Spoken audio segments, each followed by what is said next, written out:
গোয়ালখালী উদয়ন তরুণ সংঘ আয়োজিত day night football tournament 2026 কোথাও এরকম নাইটে ব্যাপকভাবে ফুটবলের খেলা হয়।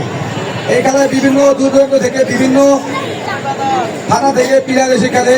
আজকেও আমরা হয়তো দেখতে পাবো আবহানী মোহামেডান বা বসুন্ধরা কিংসেরও কিছু প্লেয়ার আছে, আপনারা দেখতে পাবেন। তাই খেলার মধ্যে অনেক সময় গন্ডগোল ভুলভ্রান্তি হয়ে থাকে, আপনারা ক্ষমা দৃষ্টিতে দেখবেন। আমাদের যদি উৎসাহ না দেন তাহলে আমরা সামনে এই ধরনের খেলা আর আয়োজন করতে পারবো না। আপনারা যারা ফুটবল প্রেমী আছেন আপনারা এই ধরনের খেলার জন্য আমরা টুর্নামেন্ট করলেই আপনারা খেলতে পারবেন। যদি আপনারা আমাদের সার্বিকভাবে সহযোগিতা না করেন তাহলে আমরা এরকম টুর্নামেন্ট আর আয়োজন করতে পারবো না। আজকে দর্শকের উপস্থিতি বিবেচনা করলে আপনারা বুঝতে পারবেন কি পরিমাণ ফুটবল প্রেমী মানুষ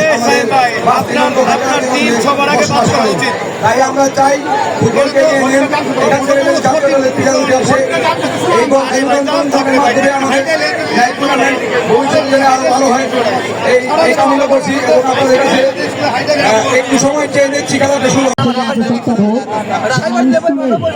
ভবনের উপরে উঠার চেষ্টা করবেন কোনো প্রকার, তারপর কিন্তু